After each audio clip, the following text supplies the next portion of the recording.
The baseball world is holding its breath as the Los Angeles Dodgers position themselves to execute what could be the most audacious power move in recent MLB history, while other teams scramble to finalize their rosters with spring training looming just weeks away. The Dodgers have been playing chess while everyone else plays checkers. The result? They're now the front-runners to land not one, but potentially both of the biggest remaining free agents on the market. All-star outfielder Kyle Tucker and dynamic infielder Bo Bichette. This isn't just another off-season acquisition story. This is about a franchise that refuses to stop winning, refuses to stop building, and refuses to let anyone else catch up. Let's be absolutely clear about what's happening here. The Dodgers didn't just stumble into this advantageous position.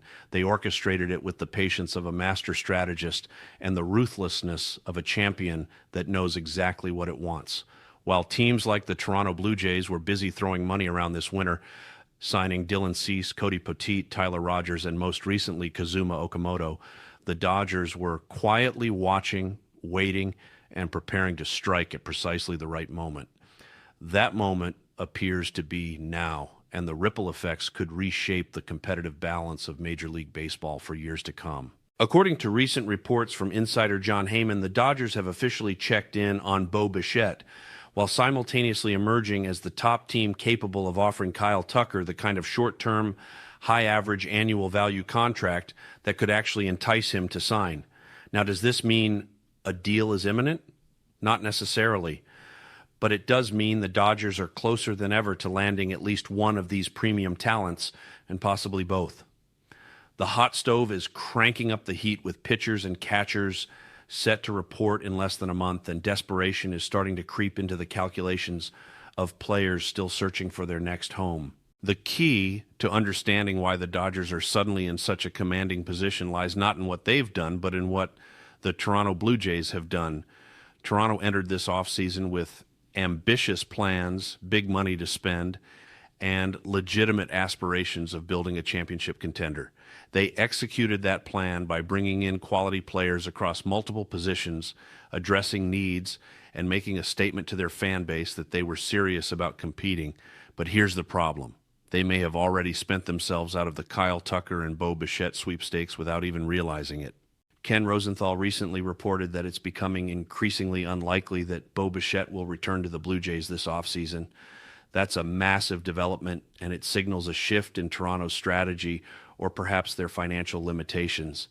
If the Blue Jays are backing away from Bichette, one of their own former stars, how realistic is it that they're about to turn around and offer Kyle Tucker a 10-year, $400 million contract? That's the kind of money Tucker believes he's worth, and frankly, he has every right to believe it. But the Blue Jays have already committed significant resources elsewhere.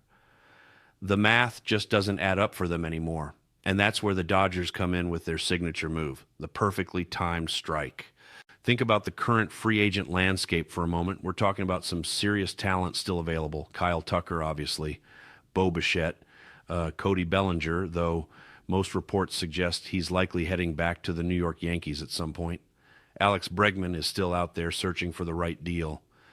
Pitchers like Ranger Suarez, Yusei Kikuchi, and Zach Gallen remain unsigned. It's an unusually crowded market for this late in the offseason, and that creates leverage for teams with money and flexibility.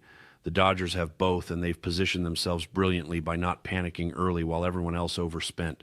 The Dodgers have made only modest moves so far this winter. They brought in Edwin Díaz and made a few smaller signings to fill out the roster, but compared to the Blue Jays and other big spenders, they've barely dipped into their resources. And here's the beautiful part of their strategy. Everyone knows that if the Dodgers want to outbid someone, they absolutely will.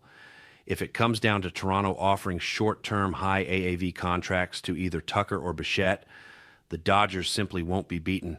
They have the financial muscle, the winning culture, the market appeal, and the championship pedigree that makes Los Angeles an irresistible destination for elite players. Why would Kyle Tucker or Bo Bichette settle for less money or a less competitive situation when the Dodgers can offer both the cash and the rings? Let's break down what each player brings to the table and why they make sense for Los Angeles. Kyle Tucker is a 28-year-old outfielder who posted a .377 on-base percentage last season despite playing through injury. He hit 22 home runs and drove in 73 runs in limited action. When healthy, Tucker is one of the premier offensive threats in baseball, a guy who can hit for average, get on base, drive the ball with authority, and provide quality defense in the outfield. For the Dodgers, Tucker fills an immediate need in the outfield, a position where they could use an upgrade in terms of consistent production. Imagine Tucker in right field, Teoscar Hernandez in left, and Andy Pages in center if he can build on what he showed in 2025. That's a formidable outfield capable of matching up against anyone in the National League. Bo Bichette presents a slightly different but equally compelling case. Bichette is a talented shortstop. The need isn't as glaring as it is in Los Angeles. The Dodgers, on the other hand, have a more pressing requirement for offensive production, especially in the outfield. Tommy Edman can play multiple positions, including center field, left and right, but he's also an excellent second baseman. That versatility is valuable, but it doesn't change the fact that the Dodgers could use another premier bat in the outfield.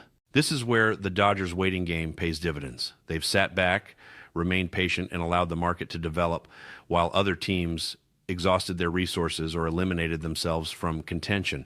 Now, as we get closer to spring training, the pressure mounts on players like Kyle Tucker to make a decision. Does Tucker really want to wait around, hoping that some team magically appears with a 10-year, $400 million offer that probably isn't coming, or does he accept reality and sign a shorter-term deal with significantly higher annual value from a team like the Dodgers that can offer him a chance to win championships while he bets on himself for another big payday down the road? For a player in Tucker's position, the Dodgers' offer could actually be more appealing than a longer deal with less money per year and no guarantee of postseason success. The same logic applies to Bo Bichette, though his situation might play out slightly differently. Bichette's market feels somewhat similar to what Alex Bregman experienced. Bregman wanted a long-term contract last offseason, but ultimately had to settle for a high AAV, shorter-term deal with the Boston Red Sox when the long-term offers never materialized. Bichette may find himself in the same spot, willing to accept a 3 or 4 year deal with premium annual salary rather than holding out for a contract that might not exist.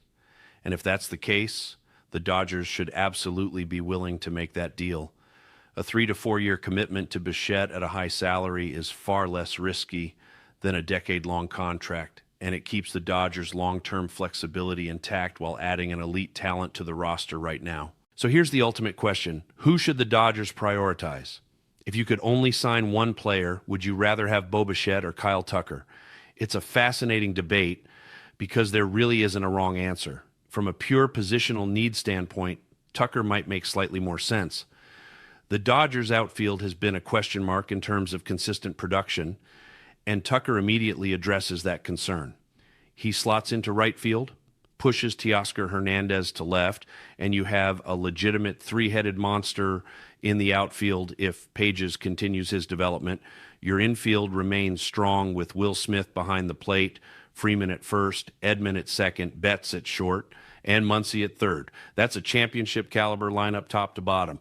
On the other hand, getting Bichette and moving Edman to the outfield also creates an incredibly strong roster. You'd have Bichette bringing his offensive firepower to second base, and Edman's versatility allows him to slide seamlessly into center field, where his defense and speed play up. Either way, you're improving the team significantly, and that's the luxury the Dodgers have right now. They're in a position where they can't really lose because landing either player represents a major upgrade and keeps them firmly entrenched as World Series favorites. But here's what should terrify the rest of Major League Baseball. The Dodgers might get both.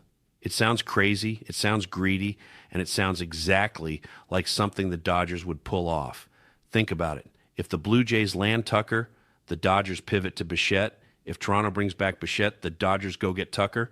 But what if Toronto, having already spent heavily on other areas, decides they can't afford either at the price point these players command? What if both Tucker and Bichette look around at a market that is dried up, realize that the Dodgers are the only team offering the combination of money and championship contention they desire, and both end up in Dodger blue? It would be the ultimate power move, the kind of roster construction that would make the Dodgers prohibitive favorites, not just for 2026, but potentially for years beyond. The beauty of the Dodgers' approach this offseason is that they haven't panicked. While other organizations rushed to make deals and spent aggressively early, the Dodgers maintained discipline. They made some smaller moves to address depth and specific needs, but they didn't blow their budget on secondary targets. Instead, they kept their powder dry, knowing that the best opportunities often come to those who wait. And now, with spring training approaching and players feeling the pressure to sign, the Dodgers are positioned to swoop in and take their pick of the remaining elite talent at prices that might actually represent value given the shortened timeline. This is how championship organizations operate. They don't chase every shiny object. They don't overpay out of desperation. They assess the market, identify their targets, and strike when the conditions are optimal. The Dodgers have done exactly that, and now they're on the verge of adding at least one, possibly two, franchise-altering talents to a roster that already won the World Series just over a year ago. If you're a fan of any other team in the National League, this is your nightmare scenario. The rich are about to get richer, and there's not much anyone can do to stop it. For Dodgers fans, this is the culmination of years of organizational excellence paying off. From ownership willing to spend to a front office that consistently makes smart decisions to a player development system that keeps producing talent to a winning culture that attracts free agents who want to compete for championships every single year. When you build that kind of infrastructure, these are the situations you create. You become the destination franchise, the team that players dream of joining, the organization that can pull off moves that seem impossible for everyone else. As we move into the final weeks before spring training, keep your eyes locked on this situation because it's developing rapidly. The Dodgers are in the driver's seat for both Kyle Tucker and Bo Bichette, and one way or another, they're going to walk away from this offseason with at least one major addition that makes them even more dangerous than they already were. This is appointment viewing, must-follow content, and the kind of storyline that defines entire offseasons. The baseball world is about to watch the Dodgers do what they do best: win at every level, outmaneuver their competition, and add another piece to a dynasty that shows no signs of slowing down. If you're as fired up about this as we are, make sure you're subscribed to this channel because we're less than 100 subscribers away from hitting 13,000. When the Dodgers officially announce the signing of Tucker or Bichette or both, you're going to want to be here for instant analysis, contract breakdowns, and everything you need to know about what it means for the team going forward. We deliver daily Dodgers news, in-depth coverage, and the best community of fans who live and breathe this team. Hit that subscribe button, smash the notification bell, and join us as we follow this story to its inevitable, glorious conclusion. Drop a comment below and let us know who you'd rather see the Dodgers sign. Type B for Bo Bichette if you think he's the move. Type K for Kyle Tucker if you believe he's the better fit. We want to hear from you. We want to know what you're thinking, and we want to build this conversation together because at the end of the day, this is our team, this is our journey, and we're all in this together as we watch the Dodgers continue building something truly special. Let's go Dodgers, and let's make some noise about these massive potential signings that could reshape the entire landscape of Major League Baseball.